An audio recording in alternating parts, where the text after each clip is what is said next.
especial na nossa igreja aqui quando nós conhecemos aqueles que estão nos visitando pela primeira vez. Tem um pessoal aqui muito bonito na integração que está com um cartãozinho e a gente quer conhecer você um pouco melhor. Eu queria pedir, por favor, que você levante sua mão bem rapidinho aqui para você receber um cartãozinho de boas-vindas da nossa equipe aqui, da nossa igreja. Desse lado aqui, tem alguém nos visitando pela primeira vez? Tem 3 pessoas aqui.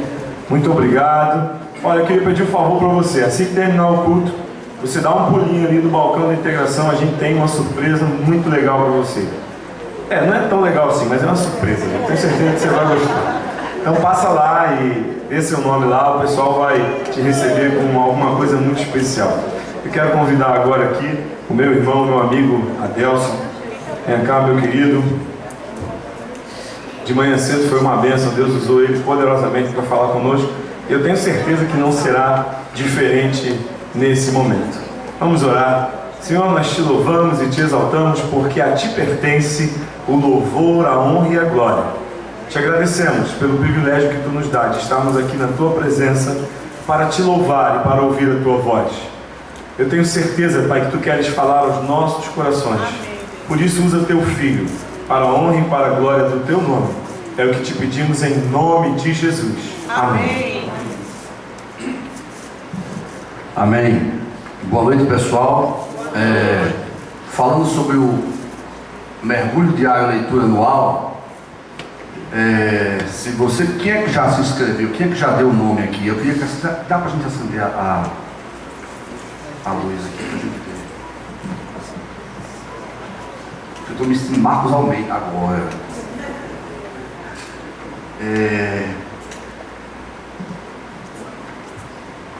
Quem é que já se inscreveu aqui no...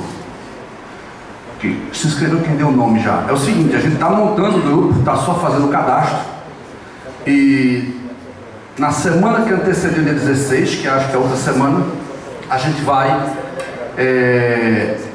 criar o grupo do WhatsApp. A gente não criou ainda, porque a gente não quer que comece as postagens de nada.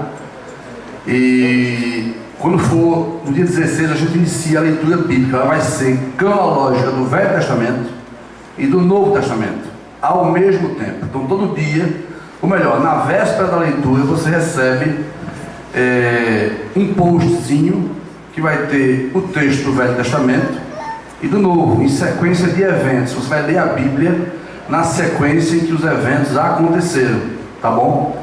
E é muito importante, a gente já está com 115 pessoas. Se pudesse chegar a 500 era massa, mas eu acho que não dá não, né? Então vamos tentar chegar a 200 pessoas. Se você puder, você procura lá tanto o WhatsApp da Rio, como você me procura, eu procuro alguém da igreja, que ele vai encaminhar você, para você passar seu telefone, nome e sobrenome, para a gente poder cadastrar você. Depois que a gente iniciar a leitura bíblica, a gente não vai poder receber ninguém, porque vai ficar complicado a pessoa entrando atrasada e querendo ver um comentário e tudo mais. Esse grupo é um grupo que a gente não vai poder comentar nada, não é um grupo de estudo bíblico, é um grupo de leitura bíblica. Por quê? Tem pessoas que hoje em dia tem tantas mensagens de WhatsApp, são tantos posts que tem, que a pessoa já nem lê, ela já deixa lá acumulando. Às vezes eu pego o telefone da minha mulher, tem lá, grupo tal, 300 da mensagem. Eu falo, meu Deus, ela não lê, né? Então, para que isso aconteça com o WhatsApp da leitura, você vai saber que quando tiver uma postagem naquele grupo, é referente à leitura bíblica. Nesse grupo vamos ter o quê? Vamos ter os devocionais, vão ser feitos por vocês. Você vai ler o texto bíblico, vai ter a sua experiência com ele, e você vai postar a sua experiência. A gente não vai tirar dúvida teológica no grupo. Se você, e o que eu faço se eu tiver uma dúvida teológica para saber quem é a mãe de Melquisedeque? Como é que eu vou saber isso? Você vai procurar Massal ou Rubens, um dos dois sabe quem é a mãe de Melquisedeque. Então, mas não vai ser no grupo que você vai fazer isso, tá bom? Dúvida teológica, você procura as pessoas. Meu nome é Adelson, para quem não me conhece. Eu sou casado com Suzana, que está aqui, e eu tenho 2 menininhos, um está aqui, o outro está lá em cima perturbando. Eu estou aqui, hoje nós estamos aqui, hoje domingo, dia 6 de janeiro, faz 8 meses que a gente chegou aqui. 7? Não pode, eu estou errando minha conta. Junho, julho, agosto, setembro, outubro. Ah, hoje é 7, é. Então, dia 7, dia 6 é Marcos Almeida, porque eu estou me confundindo com ele. Eu estou me... Mas então, hoje, dia 7 de janeiro, faz 8 meses que a gente chegou aqui. E a nossa chegada aqui foi uma chegada por acaso. Eu quase que levei uma topada e caí aqui. E, na verdade, a gente tinha lido o livro A Cabana há alguns anos. E depois de ler o livro, a gente ouviu falar que ia ter aqui na Igreja Rio, lá na Igreja Rio, lá onde é o antigo espaço, uma série de pregações sobre o filme A Cabana. E o povo estava falando mal, né? Você via no Facebook alguns posts, o povo descendo pau no filme. Eu falei, rapaz, se os crentes estão falando mal do filme, é porque deve ser bom. E quando eu vi aqueles negócios todos lá, eu falei, rapaz, eu preciso ir lá ver. E a gente veio para cá, veio ao primeiro domingo, e ouviu a primeira pregação, e disse, eu vou ouvir a segunda, ver como é que é essa segunda pregação. E ouviu a segunda pregação, e ouviu a terceira, e eu vou ver só como é a quarta, e vou ver como é que é a quarta, vai fechar a quarta pregação, eu vou ouvir como é a quarta. E eu pensei, quando acabar essa quarta pregação, eu vou embora visitar outro ribeiro por aí, e nessa história eu vi na última pregação, no mês que vem vai ter a série de pregações sobre o que significa rio. E de fato eu tinha ouvido falar do que era a Igreja Rio, mas eu não tinha a mínima ideia do que significava, né? Belinha já tinha falado para mim, outra pessoa, mas eu não tinha, sinceramente, Belinha, não prestei atenção não. E quando o que é a Igreja Rio? É Rio de Janeiro, é Rio de quê? É um carioca que fundou a igreja, e ele quer manter o laço dele com a cidade, e eu não sabia o que era. Eu só sabia que era uma igreja diferente que tinha, não tinha noção de nada. Mas quando eu vi no Facebook lá, Igreja Rio, A Cabana, eu vou para lá ver esse negócio. E quando surgiu essa explicação de esse mês de junho, nós vamos explicar o que é rio. Eu preciso ver essa outra série de pregações para saber o que é rio. Aí quando foi em julho teve mais não sei o que, eu preciso ficar para ver essa outra que vai ter sobre não sei o que. Aí em agosto teve outra, eu preciso ficar para ver. Eu já estou em janeiro aqui, notaram que eu não saí, né? Ou seja, estamos aqui há 8 meses, estamos felizes da vida aqui. Amém! E essa reflexão de hoje, ela fala sobre expectativas frustradas e expectativas em relação ao futuro.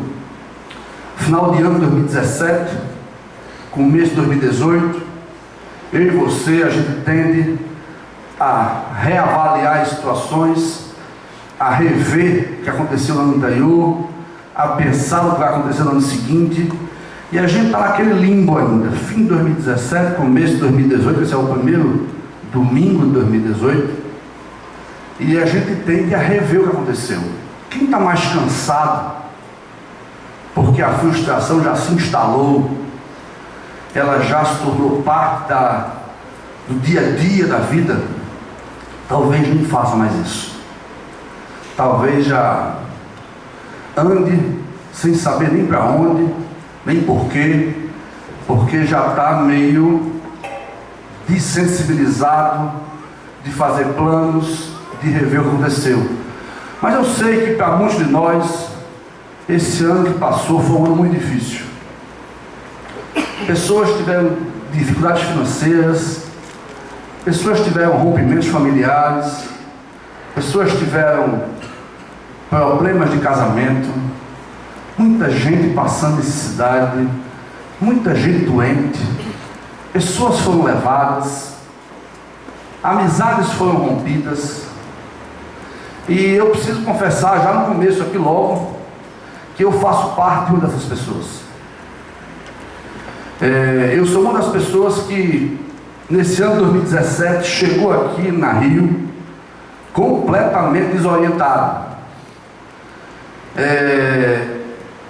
De alguma forma, as experiências, as expectativas que foram frustradas me deixaram uma pessoa completamente insegura.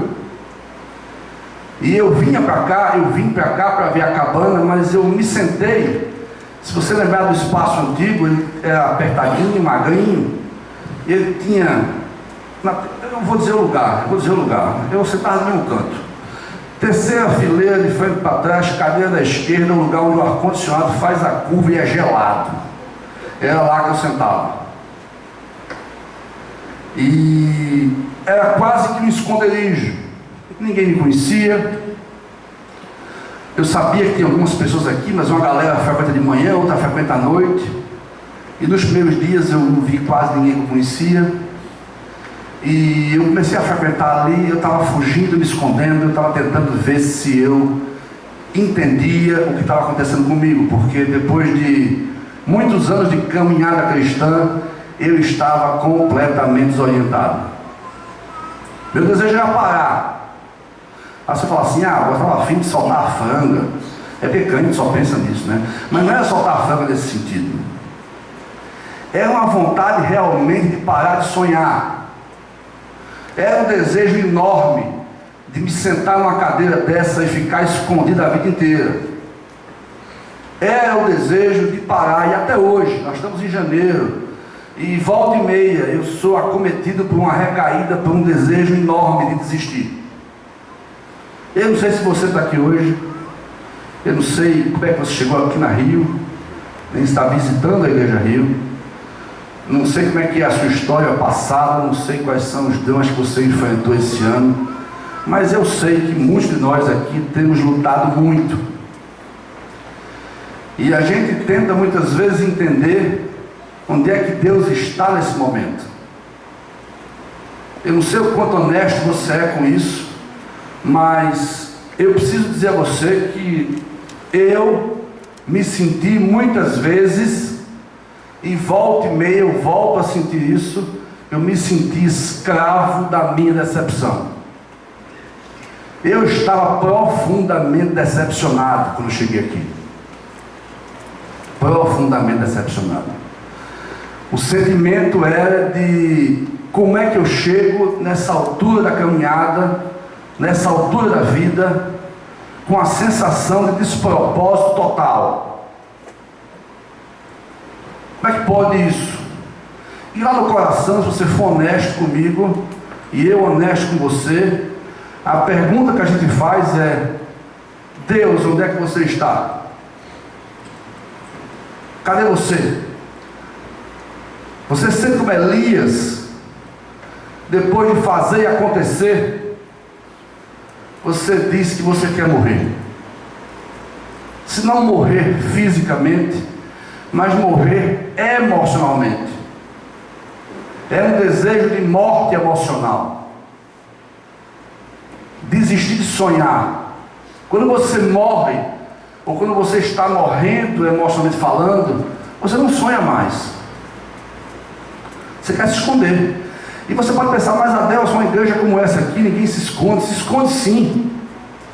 A coisa mais fácil do mundo é se esconder embaixo desses ministérios da Rio. É a coisa mais fácil do mundo.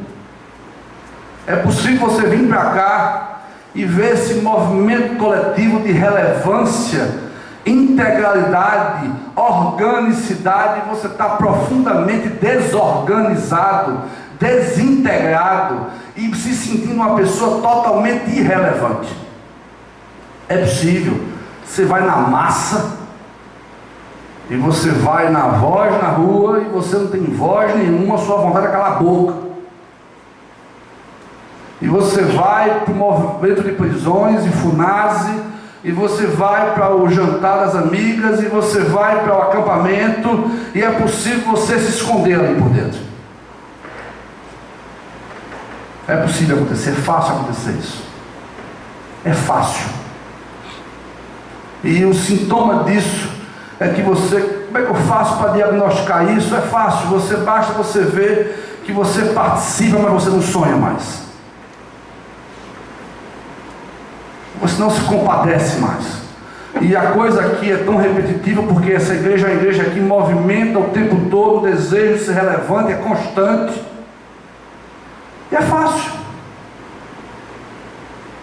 É fácil esquecer de onde você veio. É fácil esquecer o que Deus fez, e é fácil esquecer o que Deus quer fazer. E esse negócio vai recrudescendo feito um caldo grosso, E chega uma hora que você só pensa em você. Você só pensa na sua história. Por que foi que eu não casei? Por que foi que eu separei? Por que foi que eu fui enganado? Por que foi que eu fui traído? Por que eu perdi uma pessoa tão boa?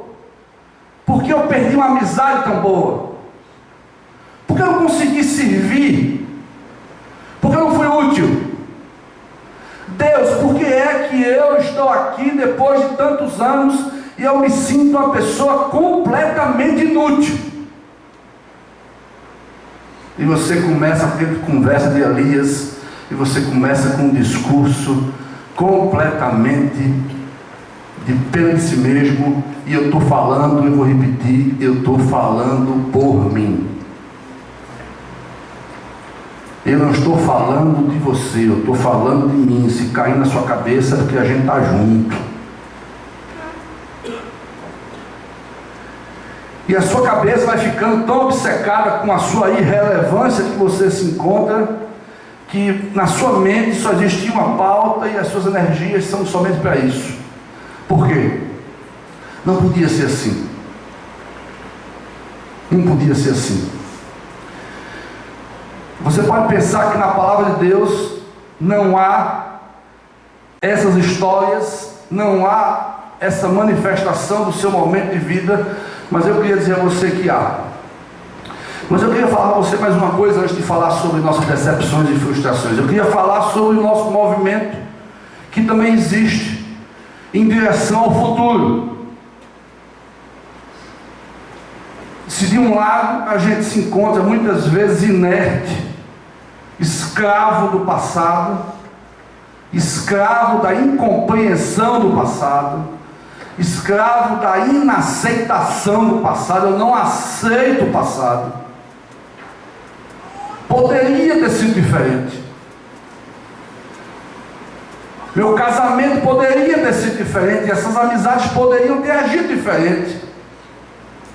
O meu chefe, que sabe que eu entreguei energia demais no meu trabalho e não valorizou, ao contrário disso, colocou outra pessoa no lugar, e eu perdi aquela promoção, e Deus sabia que eu precisava muito dessa promoção, porque eu precisava muito desse dinheiro. Eu não aceito isso. Se você já estiver treinado como evangélico, você não tem coragem de colocar o dedo na cara de Deus, mas o seu coração coloca o dedo na cara de Deus. Porque a gente consegue ser adestrado no meio evangélico, a gente consegue ser treinado para não ser honesto com Deus. E você vai lá e está na igreja frequentando, às vezes muda várias vezes de igreja, e no fundo, o que está acontecendo com você é que você não aceita Deus. E do outro lado, não aceita o que Deus tem feito. Do outro lado, você é uma pessoa que diz, não, você talvez seja mais novo, e sendo mais novo, está cheio de energia, você não aceita 2017, você não aceita o que passou, mas você já começa a dizer, 2018 é o ano que eu vou acontecer, eu vou fazer. É o meu ano 2018. Eu vou tomar conta da minha vida. E você vai participar de um coaching desse qualquer aí. Eu não estou criticando os coaching não, por favor. Eu estou pensando só em pessoas frustradas com Deus fazendo coaching. E lá alguém diz que eu posso, eu vou, eu quero. E eu digo, é isso aí. Vou pegar emprestado as vitórias bíblicas, vou recitar aqueles versículos, tudo posso daquele que me fortalece. E vou começar 2018 e vou fazer acontecer. Esse ano eu vou acontecer. E também aqui não há nenhum tipo de crítica ao seu movimento, a você protagonizar a sua própria vida, mas eu estou falando de pessoas que querem construir o seu futuro com o braço. Eu estou falando de pessoas que querem avaliar o seu passado pela sua justiça própria. E se você pensar direitinho, tanto um movimento como o outro, de frustração como de ousadia maquiada, elas são os dois lados de um conceito moderno de felicidade. Existe um conceito moderno de felicidade que é o elo dessas duas perspectivas: a minha miserabilidade e a minha ousadia, minha suposta ousadia. O conceito moderno de felicidade, a matéria-prima dele é eu. Eu tenho direito, eu posso, eu vou. Só que eu queria dizer a você, informar, não sei se você está desinformado, mas não existe na Bíblia o conceito de felicidade baseado no eu. Não tem na Bíblia. E queria aquela frase que eu gostava de usar: eu também sou filho de Deus. Infelizmente, com essa aplicação, pode parar de usar. Eu tenho direito porque eu sou filho de Deus. Por favor, você está usando equivocadamente a palavra de Deus. Não há na Bíblia o conceito de felicidade baseado em você. Se você for procurar na palavra, você vai achar mais parecido com isso. É bem-aventurado sois quando. Se você for verificar, eu vou dizer somente um aqui, fácil aqui: bem-aventurados serão vocês quando por minha causa os insultarem, os perseguirem e levantarem todo tipo de calúnia contra vocês. Aí é que vem a bronca, que eu não sei nem se eu aguento ler. Alegrem-se e regozijem-se, porque grande é a sua recompensa nos céus, pois da mesma forma perseguiram os profetas que viveram antes de vocês. Feliz você será quando você perder. Feliz você será quando as coisas não acontecerem como você quer. Feliz você será quando aquele amigo trair você. Feliz você será quando aquilo que você dedicou a vida inteira, e de repente alguém tomar de você, alguém roubar você. Eu não sei se você já foi assaltado. Eu já fui assaltado, a sensação é horrível. E se você lembrar direitinho da sensação de ser assaltado, tem a sensação ruim da perda, daquilo que foi roubado, mas a maior agonia é você ser privado do seu direito. É a sua incapacidade de resolver. Isso é horrível, é uma sensação horrorosa. Essa incapacidade de resolver nos visita em várias áreas da vida, em várias situações que nos frustram. A gente fica o tempo todo pensando: mas se eu tivesse feito isso, se eu tivesse feito aquilo, se eu tivesse me calado naquela hora, talvez eu tivesse agido diferente, se eu tivesse reagido diferente, se eu tivesse andado diferente, se eu tivesse falado diferente, se eu tivesse ouvido diferente, se aquelas pessoas tivessem agido diferente comigo. Infelizmente, o conceito, eu digo infelizmente, estou brincando aqui, estou sendo irônico, para dizer que o conceito de felicidade bíblico, ele é outrocêntrico. O centro da perspectiva de felicidade bíblica é o outro, não é você. É bem-aventurado você será quando você perder para o outro. Isso é a contramão do que o evangelicalismo moderno vem falando por aí. O evangelicalismo moderno diz que você é cabeça, você não é cauda. O evangelicalismo moderno diz que você é filho do rei. Mas eu queria dizer a você que filho do rei experimenta o que o rei experimentou. Essa história de filho do rei que não sofre, que não é perseguido, que não é injuriado, que não é traído, não é filho do rei. Pode ser primo, sobrinho, distante, de segundo grau, terceiro grau, mas filho do rei vive o que o rei viveu. E o rei foi privado de tudo. O rei esvaziou-se a si mesmo. O rei não usurpou a condição de Deus. Tomou a forma de servo. Foi zombado. E sempre que eu penso em um rei sendo zombado e um rei sendo escarnecido, me vem à mente a cena do filme Nárnia. Quem é que assistiu Nárnia aqui, aquele primeiro filme? É verdade, é um filme antigo. Mas Nárnia tem uma cena, eu vou contar a você rapidinho aqui. Tem um jovenzinho que mente, que engana, e a feiticeira do filme, ela quer pegá-lo e, em outras palavras, colocá-lo no inferno.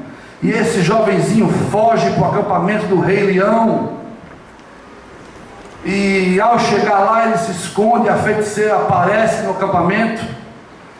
E quando ela aparece novamente, ela pede para chamar a criança, e o leão se interpõe entre ela e a criança, e ela diz: você tem que me entregar a ele, porque ele agora, em outras palavras, tem que pagar pelo que ele fez. E o leão diz: não venha me ensinar as leis que eu criei. Não venha querer me acusar essa criança com as leis que eu criei. E ele chama a feiticeira dentro da tenda. E daqui a pouco sai ele e a feiticeira sai rindo, feliz da vida, deixa a criança lá, e o rei sai cabisbaixo.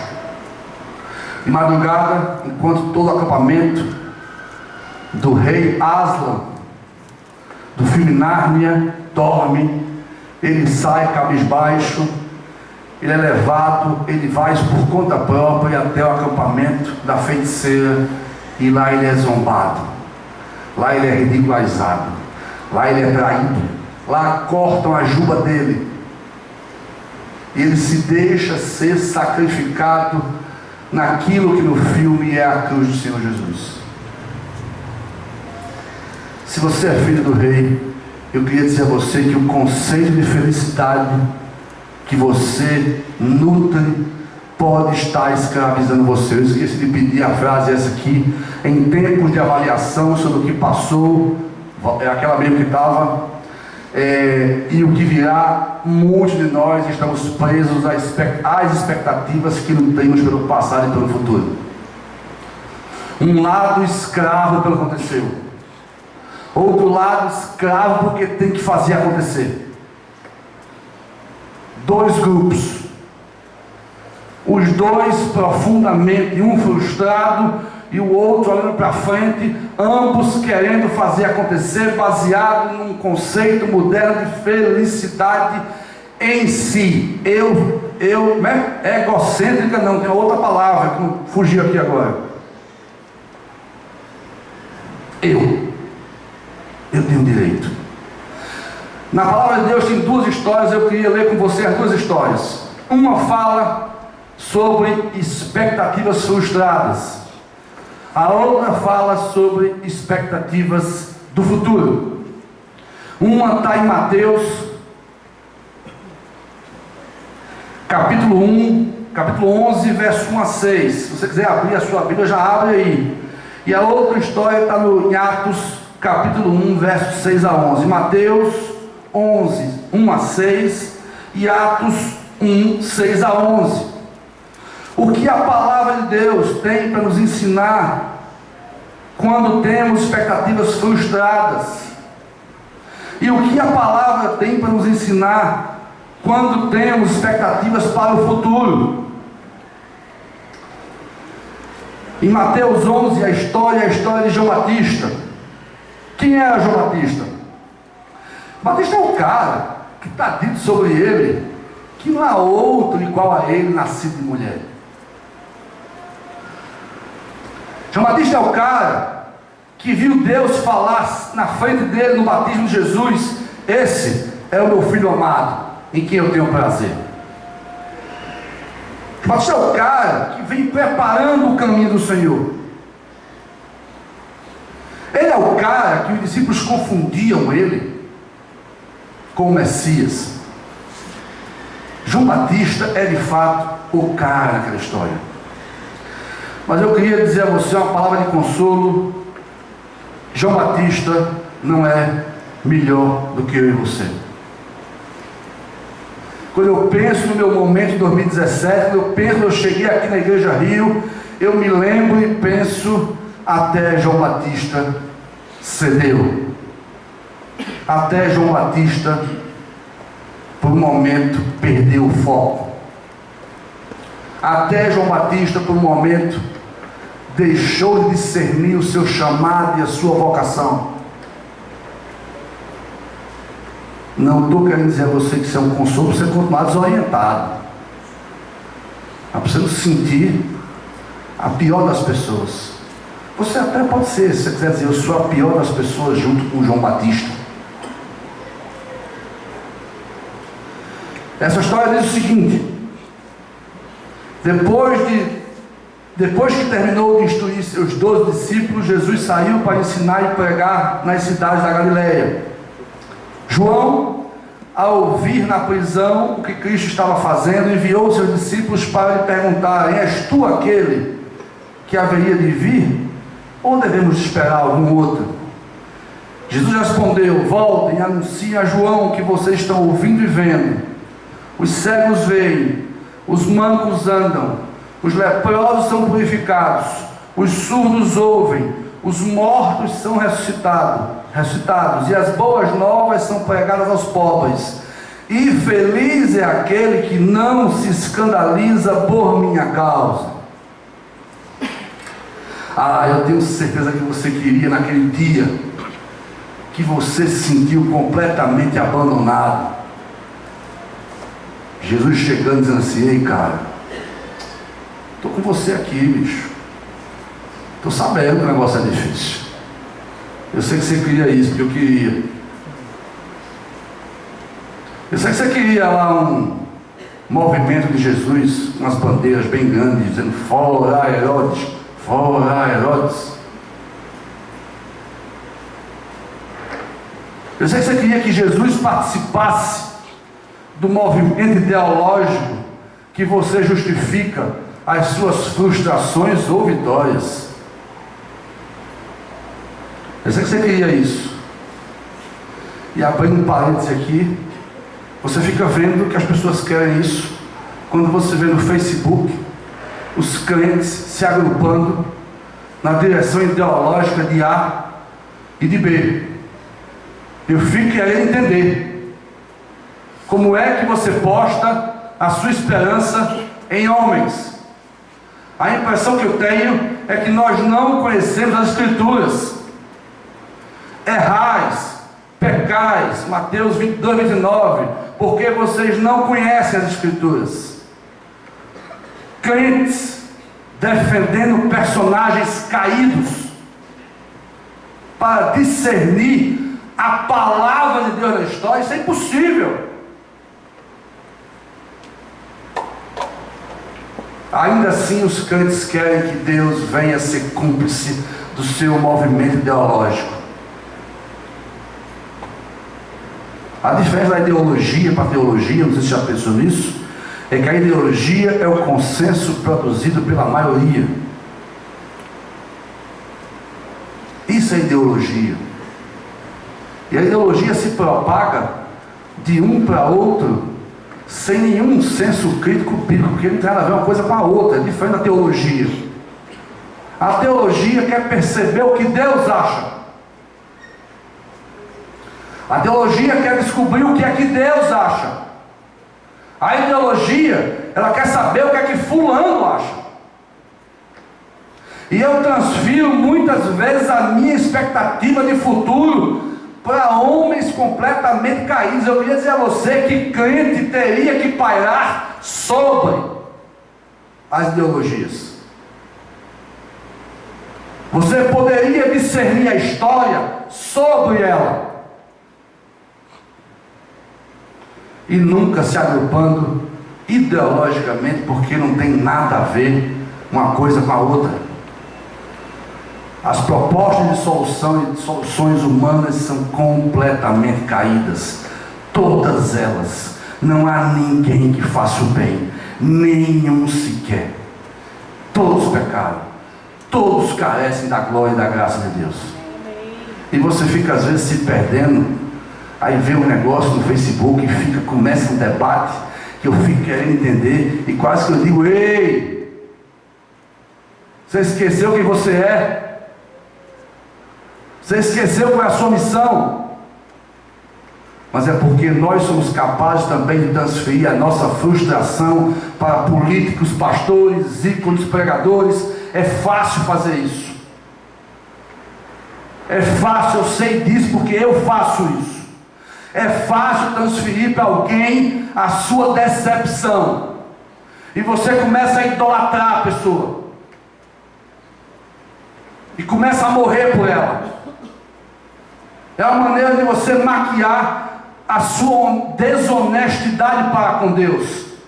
Já que você não tem coragem de confiar em Deus, já que numa época de crise, dor e dificuldade, você não tem coragem de dizer: eu sei que Deus é bom o tempo todo. Então você desvia a atenção para ali, e começa a levantar bandeiras. E começa a levantar bandeiras que não tem nada a ver com o Evangelho.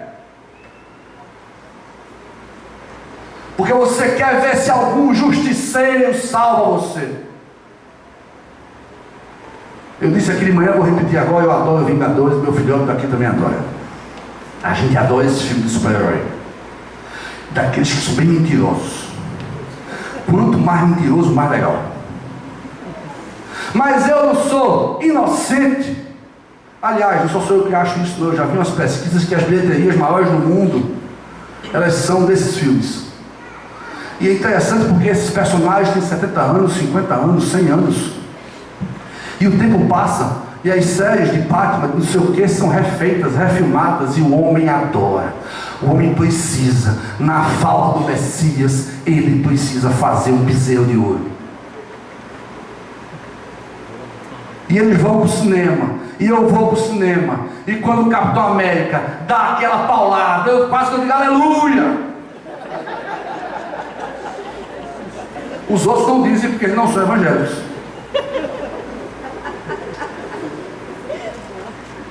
Mas no fundo eu sei que o que meu coração quer é reparar a minha decepção. Meu coração quer que alguém aplaque a minha ansiedade. Então eu vou atrás da Vingadores, de Homem-Aranha, de quem for. E eu esqueço completamente de onde eu vim, para onde eu vou, quem foi que me chamou. E se eu faço com Vingadores, você vai com político também. E você fica elevando homens caídos à condição de Deus. E você desconhece completamente que o coração do rei está na mão do Senhor, e esse o inclina na direção que ele quer. Aleluia. Amém.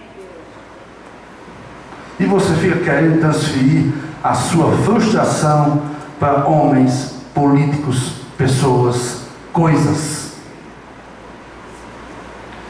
E João, voltando para João, não é diferente de você. Não é diferente de mim. Ele queria poder chamar os Vingadores quando ele estava prestes a perder a cabeça naquele palácio por causa de uma brincadeira de uma pessoa inconsequente. Ele queria pelo menos ouvir um fora Herodes lá fora, o barulho: João, queremos João, queremos João, solta João, greve de fome, só sairemos daqui quando vocês soltarem João. Mas não tinha ninguém lá fora. Tinha ele sozinho naquele calabouço lá. Não tinha ninguém com João. E eu fico pensando aqui agora, João ficava: peraí. Eu sou o cara que na barriga da minha mãe, quando o Messias chegou na barriga da mão dele, eu estremeci na barriga, porque eu já sabia quem ele era quando eu estava no ventre da minha mãe. Tem uma coisa errada aí, não pode ser assim. Eu sou o cara que passou a vida inteira no deserto, comendo gafanhoto, para cá e para lá, porque eu sabia que ele ia chegar, eu cria que ele era o Messias. E ele chegou, quando ele chegou eu fiquei completamente enrolado, e ele veio, e ele pediu para eu batizar ele. Aquilo era a situação mais ridícula que podia ter, e eu aceitei. E quando eu batizei ele, eu vi que o Espírito do Senhor apareceu e disse: esse é o meu filho amado, em que eu tenho prazer. Eu vi isso. Tem alguma coisa errada aqui acontecendo. Cadê ele? E você vê na história 3 coisas que nós precisamos entender sobre expectativas frustradas. Primeiro, o Evangelho e o seu poder transformador tem mudado o mundo. Quando João manda recado a Jesus, ele esperou, Jesus não apareceu, ele fez: por favor, pergunta a ele. Depois de tudo isso que eu vi, depois de todos esses anos de igreja, depois desses anos todos de amizade, depois desses anos todos de trabalho, de investimento, de ministério, manda perguntar para ele: és tu aquele que há de vir, ou eu tenho que esperar outro? Será que eu entendi completamente errado? E a resposta de Jesus no verso 5 é: os cegos veem, os mancos andam, os leprosos são purificados, os surdos ouvem, os mortos são ressuscitados, e as boas novas são pregadas aos pobres. Eu disse de manhã e vou repetir aqui: esse texto é a cara da Igreja Rio. Mas é fácil estar vendo cegos vendo, leprosos serem curados, surdos ouvindo, e está nutrindo no coração, aí onde você está, decepção por Deus. É fácil. É fácil participar desse movimento incrível da Igreja Rio. E o coração não tem honestidade para dizer: és tu aquele que há de vir, ou eu tenho que esperar outro? Por favor, me responde, porque eu não quero morrer com essa sensação ridícula de despropósito. Eu não quero morrer assim. Será que você não vai ser parceiro da minha causa nem um pouquinho? Você não vai se compadecer da minha causa? E Jesus fala para João: João, eu preciso que você pare de pensar sobre você mesmo e pense no que Deus tem feito ao seu redor. Queria que você parasse agora 30 segundos, 10 segundos, 20 segundos. Eu queria perguntar a você se você tem visto o que Deus tem feito aqui nessa comunidade. Você pode parar para pensar aí. Lembra aí. Eu sei que muitos aqui trabalharam em novembro, em vários trabalhos. Lembra aí. Alguns aqui chegaram muito antes de mim. Lembra aí. Foi o que você viu aqui. Eu quando cheguei, eu fiquei assustado, quase que eu vou embora. Depois que eu vim aqui a segunda vez, eu cheguei em casa e disse a Suzana: eu acho que não dá para mim não.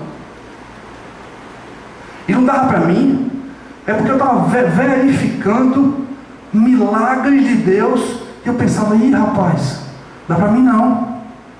Eu pensei que eu era santo, mas eu sou santo do pau oco. E se eu não insistisse porque eu estava fugindo, se aquilo não fosse, se aquele espaço Rio não fosse para mim naquele momento uma cidade de refúgio, talvez eu não tivesse voltado. Bom, eu que não fazia parte da igreja vi. Você tem visto o que Deus tem feito aqui nessa igreja, não? Você tem ouvido histórias, últimos 10 anos, muçulmanos que estão tendo visões com Jesus, têm se convertido sem sequer ouvir a pregação de alguém. Já ouviu essa história, não? Você tem ouvido história de pessoas que atravessam de balsa, fugindo da Europa, aliás, da África para a Europa, e uma delas eu li no YouTube, que ele dizia o seguinte, que ele, na hora em que ele estava lá, que o barco ia afundar, ele disse: eu não sei quem tu és, eu só sei que tu és o Deus dos judeus, dos cristãos. E ele viu Jesus falando e acalmando o mar, e ele disse: eu vi Jesus falando e mandando o mar se acalmar, e a minha vida foi salva. Glória a Deus, aleluia. Você tem visto acontecendo? Ou você só vê novela? Ou só vê...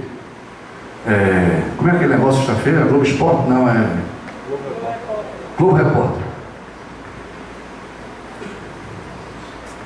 Você está vendo o que o Evangelho tem feito na história? Não.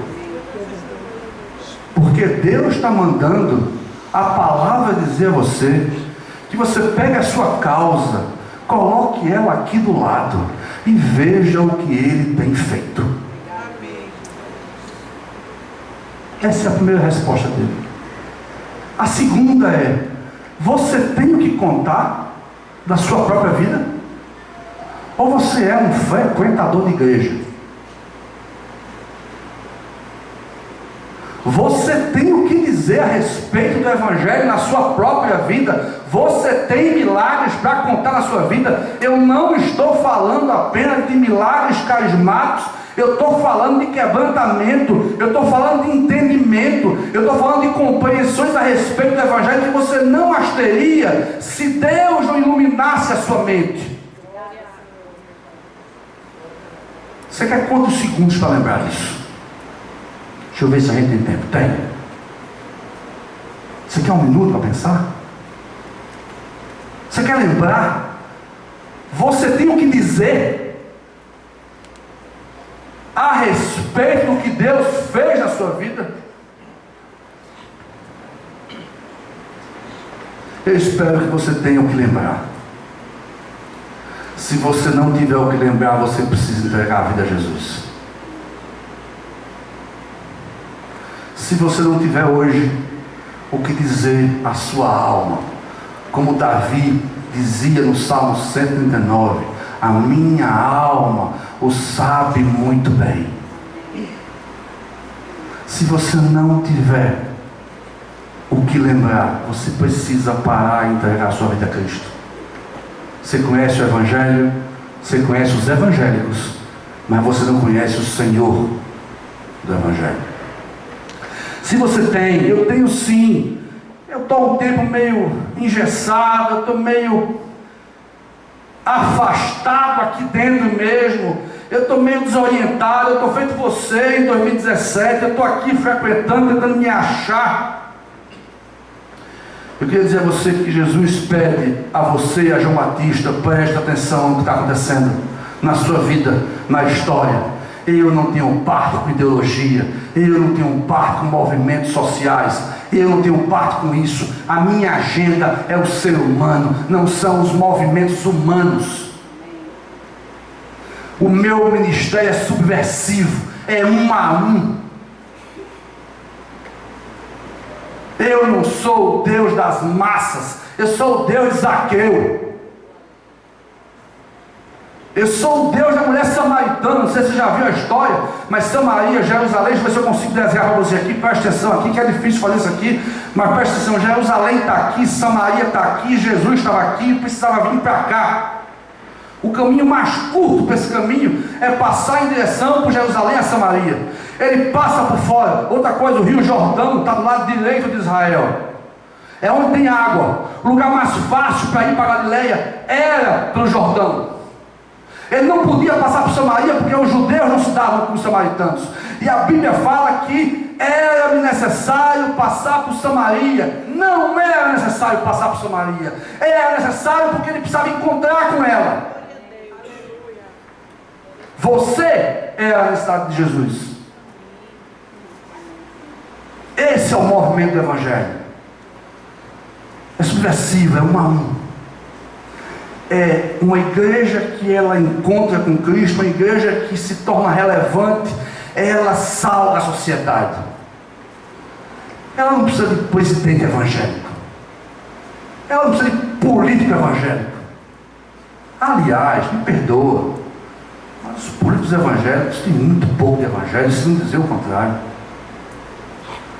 Tem muita gente que não conhece a Deus, que tem mais evangelho do que eles, mais evangelho do que eles.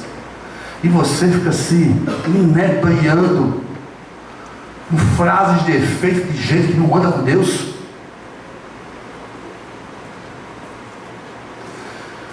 João, preste atenção no que eu tenho feito na história. Você já viu o filme Em Defesa de Cristo? Não. Quem já viu Em Defesa de Cristo aqui? Ah, gente, aquilo enche meu coração e me encoraja, me devolve o sonho. Assiste, vai lá, tá no Now, sei lá, Netflix. Em Defesa de Cristo, assiste lá. Assiste lá e vê o que Deus tem feito na história. Tem vários filmes aí para a gente ver aí o que Deus tem feito na história, se a gente não quiser buscar nas informações escritas. A terceira coisa que Jesus fala no verso 6, a primeira coisa, o que a palavra nos ensina quando temos expectativas frustradas. O Evangelho e seu poder transformador têm mudado vidas. O Evangelho, segunda coisa, e seu poder tem feito milagres em sua existência. E a terceira e última coisa, o Evangelho lhe fará bem se você não barganhar com Deus. Porque o verso 6, Jesus manda dizer a João: e feliz é aquele que não se escandaliza por minha causa. O que mais há no meio evangélico hoje é pessoas escandalizadas com Deus. Falta somente coragem para abrir a boca. E você vê isso na história de Jó. Que aquela fala, que acabou de Jó falar para ele, você lembra não? Amaldiçoa o teu Deus e morre. É melhor morrer sem esperança do que ficar nessa frustração horrorosa. Larga essa expectativa, deixa isso para lá. Isso é horrível. Esperar por esse Deus é muito ruim. Amaldiçoa e morre em paz. Pelo menos tem paz na morte. Já que Deus não é justo com você, já que Deus não faz o que você quer, já que Deus não está na sua mão para você controlar, já que Deus não é comprado pelas suas boas obras, já que Deus não é simplesmente enrolado como se fosse um idiota. Morre em paz. Abre mão de sonhar em paz. É melhor ter paz numa vida sem sonho do que ficar sonhando com um Deus que você não controla. Qual foi a resposta de Jó? Você é uma louca. Você que quer negociar com Deus, você é um louco. Você que quer barganhar a sua história com Deus, você é um louco. Mulher, você é louca. De Deus eu recebi o bem, eu não receberei o mal. E eu vou completar com uma frase que para mim enche meu coração. De Jó: eu sei que o meu Redentor vive e há de se levantar na história. Ele não sabia nem que o nome dele era Jesus. Eu e você sabemos, mas Jó não sabia. Ele só sabia que Deus ia encarnar e ia dar sentido à história dele. Ele tinha fé no Salvador que viria. Eu e você temos fé no Salvador que veio. Por que é que você não para e diz: eu desisto de controlar a minha história?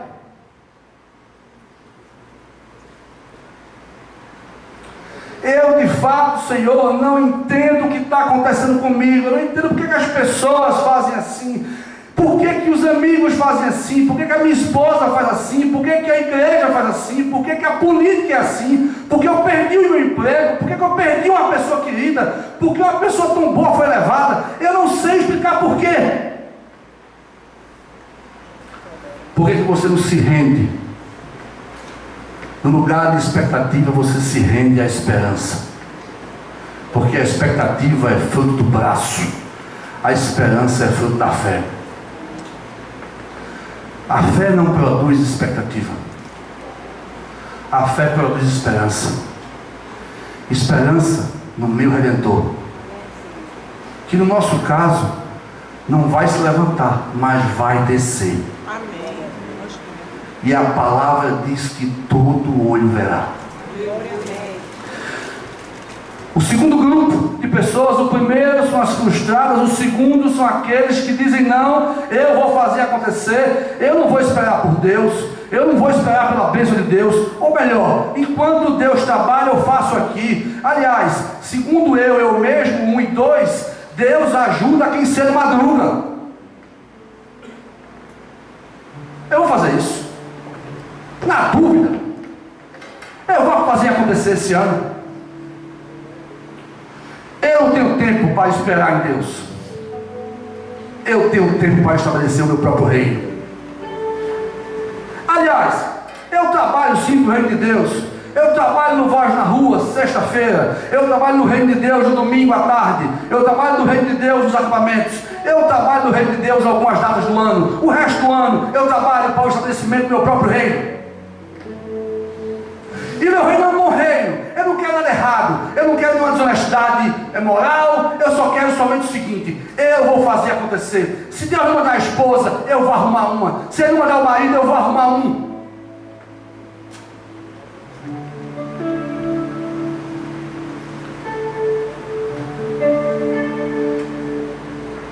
E a segunda história está em Atos capítulo 1, 6 a 11. Então os que estavam reunidos lhe perguntaram: Senhor, é neste tempo que vais restaurar o reino a Israel? Ele respondeu: não lhes compete saber tempos ou datas que o Pai estabeleceu pela sua própria autoridade, mas receberão poder quando o Espírito Santo descer sobre vós, e vocês serão minhas testemunhas em Jerusalém, em toda a Judéia e Samaria e até os confins da terra. Tendo dito isso, foi elevado às alturas. Enquanto eles olhavam, uma nuvem o encobriu na vista deles, e eles ficaram com os olhos fixos no céu enquanto ele subia. De repente surgiram diante deles 2 homens vestidos de branco, que lhes disseram: Galileus, por que vocês estão olhando por nada? Este mesmo Jesus que dentre vós foi elevado aos céus voltará da mesma forma como vocês viram subir. Aleluia, glória a Jesus. Esse grupo aqui, eles eram os discípulos remanescentes. Judas já tinha partido. Judas era o cara que queria implantar o reino de Judas Deus na terra, o reino da justiça própria, o reino do empoderamento humano na terra, o reino dos crentes que se levantam na passeata gay, os crentes que vão para a marcha para Jesus.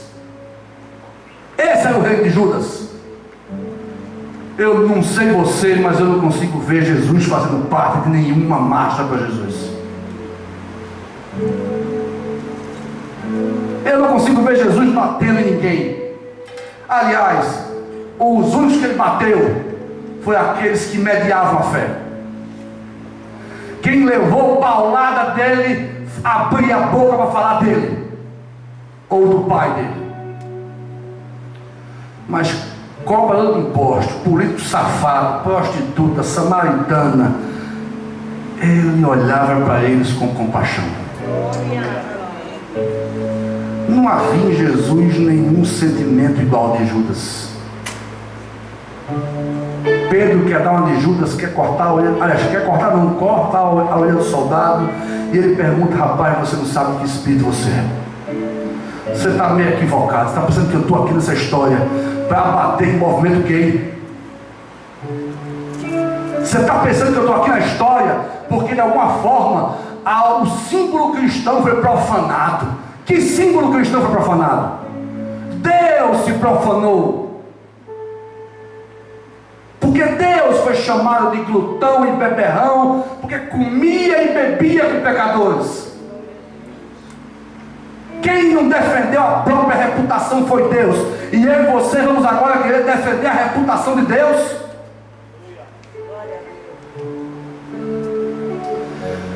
Só que o livro de Atos começa contando a história de discípulos que esquecem disso e perguntam: quando é que o poder volta à nossa mão?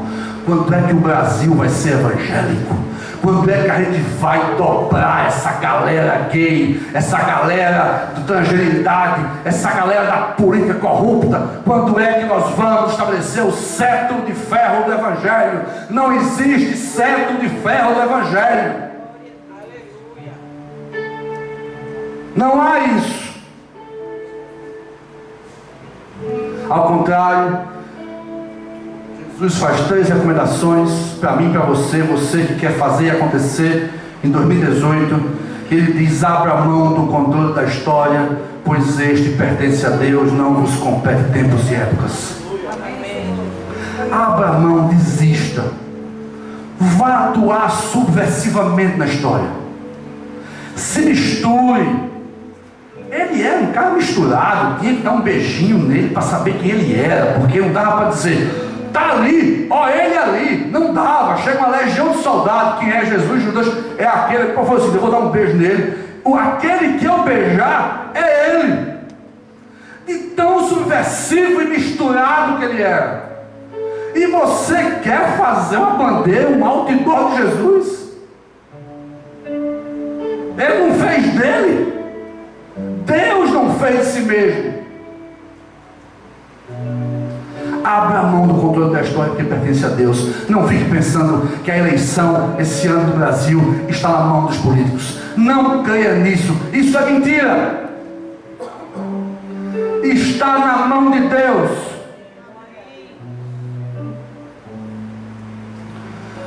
A segunda coisa que ele fala para esse grupo de evangélicos que querem se empoderar da religião para subjugar os incircuncisos é: assuma sua vocação antes de qualquer outro ofício. Verso 8: mas você que está aqui na Igreja Rio receberá poder e descerá sobre você o Espírito Santo para você entregar a vida a Cristo, e vocês vão ser minhas testemunhas. Esqueça o evangélico político, esqueça o pastor da igreja, esqueça o pregador, esqueça o professor. Assuma a sua vocação. Pare de ficar na sombra da Igreja Rio. Assuma quem você é. Você é testemunha de Cristo na história. Não fica transformando o ano 2018 no ano do seu reino. Se Deus derramar a bênção sobre você, que massa, que joia. Se você for honrado no seu esforço, na sua dedicação pessoal, glória a Deus. Quer comais, quer bebais, quer façais qualquer outra coisa, faça para a glória de Deus. Não existe fazer para si mesmo. E a última coisa que Jesus fala para aqueles discípulos, aliás, ele não fala, mas você consegue ver, quem fala são os anjos: coloque sua esperança em Jesus. Está lá você olhando para o Jesus que foi assunto aos céus. Está lá você olhando para a igreja, para os amigos, para as coisas, para as pessoas. Vai precisar um anjo dizer: ei, presta atenção, aquele que subiu aos céus, ele vai voltar. E a história está na mão dele. A sua história, a minha história. Eu posso sim ficar decepcionado. Eu posso sim achar que eu vou resolver toda a minha vida no ano 2018. Mas eu queria dizer a você que a palavra de Deus nos diz hoje com muita clareza que nós precisamos encarar biblicamente nossas frustrações, encarar biblicamente nossas motivações para o futuro. Não dá para a gente ficar frequentando igreja como se a gente fosse surdo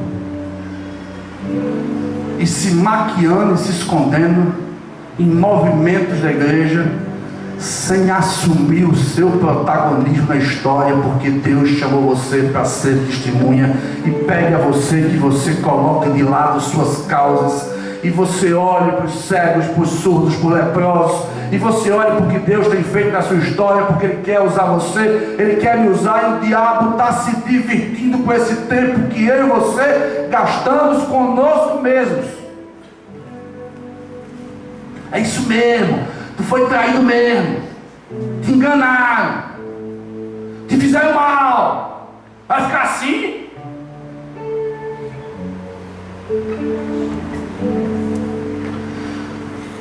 Precisamos ser guiados em 2018 por fé e por esperança. Precisamos ser guiados em 2018 pela fé e pela esperança. E a esperança não confunde, porque o amor de Deus é derramado em nossos corações. E o amor de Deus é tudo que nós precisamos. Eu queria que você, hoje, eu e você, nós dois, quer dizer, nós dois não, eu sou um, vocês são um bocado, mas eu queria que nós, a gente em 2018, abrisse mão das frustrações, decepções. Que nós, como igreja, abramos mão de controlar a história se envolvendo em movimentos ridículos. Nós somos os pastores da história. Nós somos os profetas da história. Não transfira para o pastor. Eu e você somos. Você precisa levantar a cadeira aí e dizer: Senhor Jesus, eu quero colocar as minhas frustrações na sua presença e quero ser curado delas. Eu quero que volte a haver coragem em mim, visão, ousadia, vontade. Nós somos crentes acovardados. Não há em nós nenhum espírito de martírio. A gente não está afim de morrer pelo Evangelho. A gente está afim de ser confortado pelo Evangelho. Mas a bem-aventurança bíblica, o feliz será bíblico, ele é um martírio. Ele é um martírio. Eu queria convidar você hoje a ser mártir do Evangelho. E você mártir aonde? Nas suas relações interpessoais, no seu trabalho, na sua dificuldade financeira, nos ministérios que você faz parte da igreja. E eu quero dizer a você que essa palavra para mim, ela é maior do que eu achava que ela podia ser. Ontem a gente ouviu uma música aqui. Eu estou terminando com uma. Eu vou só descrever aqui o refrão dela. E essa música descreve bem quem nós somos. Ela descreve muito bem quem nós devemos ser. Ela fala com clareza quem a gente é. E dá para a gente, cantando ela, refocalizar a nossa caminhada. O refrão dela diz: lá fora é frio, lá fora é medo, é alto de monte, deserto vazio. É verdade. Eu não vou aqui negar isso. É isso mesmo. E vai piorar, gente. E vai piorar. Vai piorar porque o mundo vai se afastar cada vez mais de Deus. Vai piorar sim. Não fique lutando, por favor, um mundo melhor. Trabalhe para um mundo melhor, mas acredite que o mundo vai ser pior. Trabalhe para um mundo melhor, porque esse é o ministério do Evangelho, sal da terra e luz do mundo. E não se acende uma luz debaixo da cama, antes se coloca ela em cima da casa para iluminar a casa toda. Esse é o ministério do Evangelho. Mas o mundo vai piorar. Você precisa decidir se você vai ser forte e corajoso, como foi para Moisés, a Josué. Se você vai dizer: Senhor Jesus, eu estou nessa, eu estou morrendo de medo, mas eu estou nessa. Ó Jesus, eu estou aqui, pense no momento que eu estou, mas eu não vou ficar do lado dos loucos. Eu não vou ficar do lado dos loucos. Lá fora é frio, lá fora é medo, é alto de monte, é deserto, é vazio, mas morando em mim tu me aqueces. Me ensina a ser livre em 2017, me ensina a ser livre em 2018. Eu sou casa, lugar de Deus, e Ele habita em mim. Amém?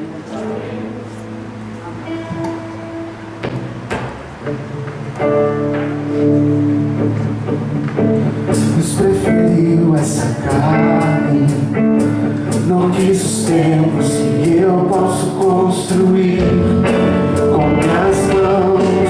Vamos para a liberta dessa canção? Me fez casa, eu sou morada, lugar de Deus, que não está fora, mas sim mora dentro de mim. Abri a porta, ele entrou em casa, e sobre obras essa morada um dia será perfeição.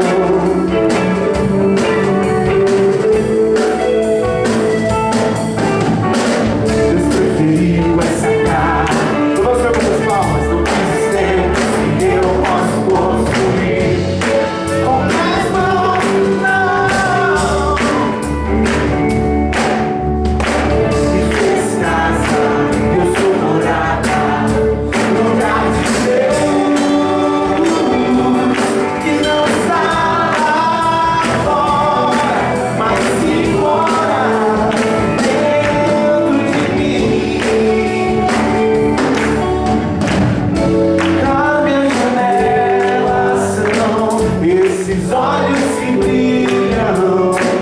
Uma coisa ela mostra, quem a ilumina, que é o meu amado, mudando as coisas de lugar. Dentro de mim,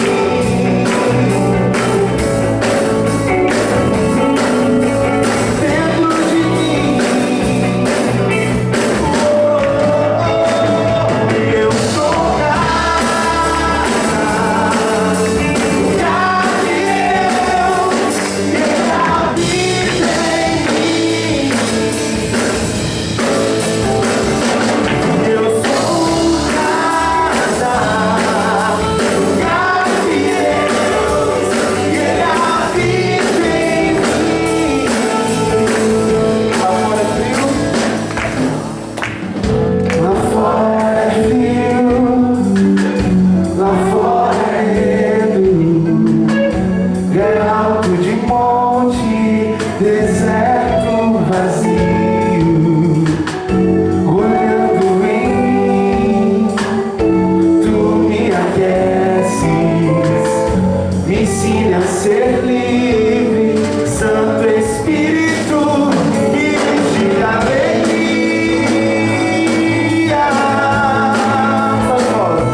E eu sou casa, lugar de Deus, Ele habita em mim. Pegar esse privilégio, e eu sou casa, lugar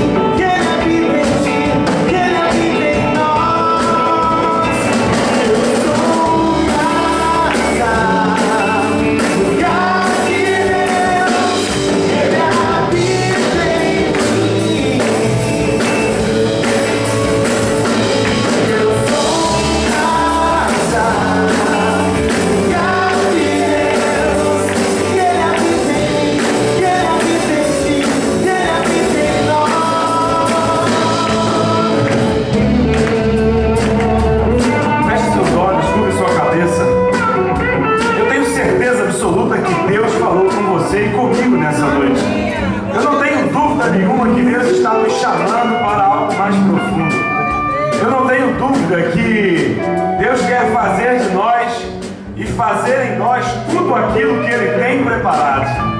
Mas Ele só faz isso se você quiser. Ele só vai te usar com poder se você desejar e se você colocar a sua vida à disposição dele. E eu convido você, neste ano, a entregar a sua vida e a depender única e exclusivamente dele, deixar que ele faça de você e de mim o que ele quiser fazer. Eu convido você a trocar as suas frustrações por esperança. Eu convido você a trocar os seus desejos por fé. E eu convido você nessa noite a viver o impossível de Deus na sua vida. Senhor, nós te louvamos e te exaltamos. Te glorificamos, Senhor, porque ouvimos a tua voz e cremos, ó Deus, que tu tens coisas grandes para fazer em nossas vidas. Coisas muito maiores do que as nossas frustrações ou os nossos desejos.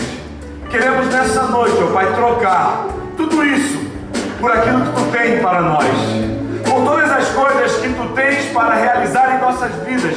Queremos, Senhor, fazer a tua vontade e que a tua vontade seja cumprida em cada um de nós. Nós somos a tua casa, a tua habitação, e faça dela, Senhor, a tua morada permanente. Constrói em nós o teu reino, estabelece em nós a tua vontade, que possamos, ó Deus, ser sal e luz para transformar a nossa vida e tantas outras vidas que o Senhor alcançar. Te entregamos tudo em tuas mãos, para que tu reine absolutamente em nós e faça de nós o que tu quiser. Assim nós te pedimos, ó Pai, que o amor desse Deus maravilhoso, que a graça do Filho que morreu na cruz do Calvário, e que a consolação do Espírito Santo seja sobre todos nós que somos casa de Deus. Todos dizem amém.